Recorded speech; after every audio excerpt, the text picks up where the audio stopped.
Star Wars 7x7, episode 1948 today. It's a Resistance briefing. This is season 2, episode 4, and it's called Hunt on Celsor 3. Punch it!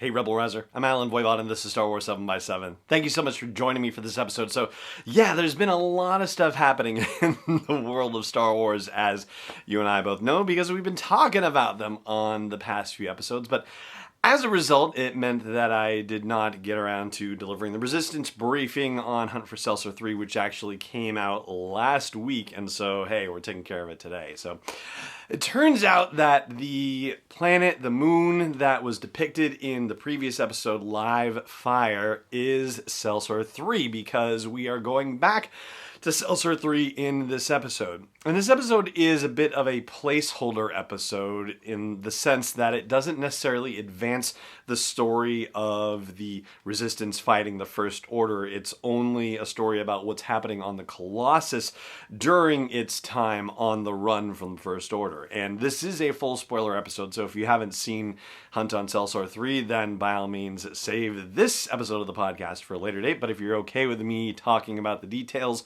for your edification, then hey, let's jump right in. So the stakes are really about control of the Colossus itself, because they're at a point where they are running out of food and possibly water as well. It's a little difficult to tell because it's predicated around the story of Aunt Z saying that she has to leave because she doesn't have any food or drink to serve her cantina patrons, and if she can't do that, then she might as well take off and fend for herself. And there's a lot of discussion about whether anybody who leaves is going to be safe or if the First Order is going to track them down, and even though it's not said outright, I guess there's an implication that if they are captured by the First Order, they could end up somehow informing on the Colossus, whether accidentally or under duress or intentionally, be that as it may.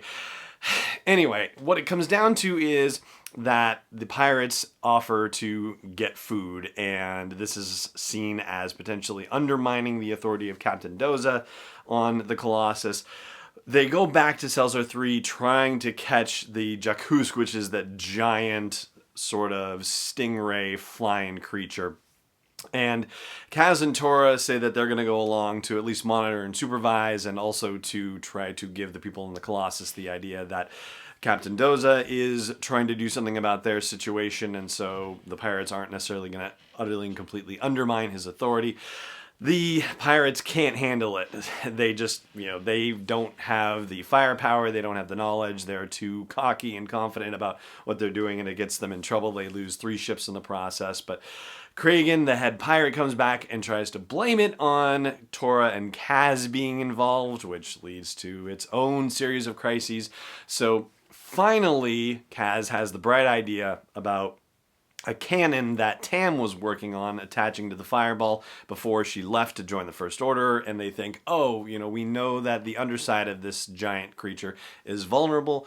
Let's go down to Celsor 3 and see if we can actually get down to the surface of the place and shoot the thing from there and see if that will allow them to, kill it and take it home and cook it. And they managed to do it. Naturally, there are some hijinks involved in the process, including the fact that Tora's pet Buggles manages to stow away on the fireball, and so, puts himself in danger and causes all sorts of trouble.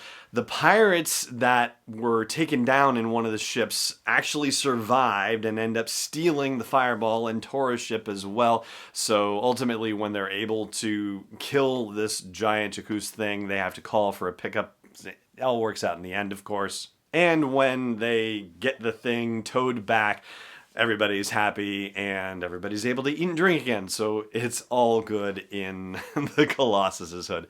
And Niku, who was appearing to be leaving and packing up with the rest of everyone, well, it turns out that he was actually selling his possessions to get parts to create a hologram of the sky, of the open air where the Colossus used to be when it was stationed on Castellon, to try to, help people psychologically speaking, while they're trapped on the Colossus. So he says, it doesn't look so much like a prison, it looks like it was our home. I mean, so maybe that'll help in the short term. And Captain Doza reaffirms his commitment to making sure that he takes care of everyone on the Colossus, and so it seems like order is restored for the time being. Now I'm going to take a quick break, and then we will talk about the next Resistance briefing, which is the Engineer. That's episode 5 of season 2.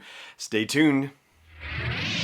Hey Rebel Rouser, I've made some changes to the asteroid belt level at patreon.com/SW7X7, and they are all with sponsors in mind. So if you want to get the word out about your business, your product, your service to a dedicated Star Wars audience, then please check out patreon.com/SW7X7 and look for the asteroid belt level for details. Again, that's patreon.com/SW7X7.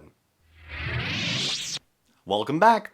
So The Engineer is season 2, episode 5 of Star Wars Resistance, and it features Nana, a Nick-2 engineer who has just recently survived, and barely, a First Order attack. What we do know so far is that long-range sensors and scanners have been brought back online on the Colossus, and they managed to pick up this distress call. And it seems like Commander Pyre, the First Order, is going to appear in this one as well, based on the still images that have been shared from the episode so far. So some First Order interaction with the Colossus is going to be afoot, and the pirates are going to be involved again in the rescue of this engineer. So everybody's coming to play on this one. It's just a question of whether Tam Revor is going to be involved in it or not, and whether anyone else of interest will be. So obviously that is all to be discovered, and very soon, since the episode actually debuts on Sunday, November 3rd. So the Resistance briefing will probably be coming a lot sooner by comparison to this particular one, which was a little bit delayed, but be that as it may, we are at the end of it. Thank you so much for joining me for this episode, for this Resistance briefing for Season 2, Episode 4, Hunt on Celsor 3, and may the Force be with you wherever in the world you may be.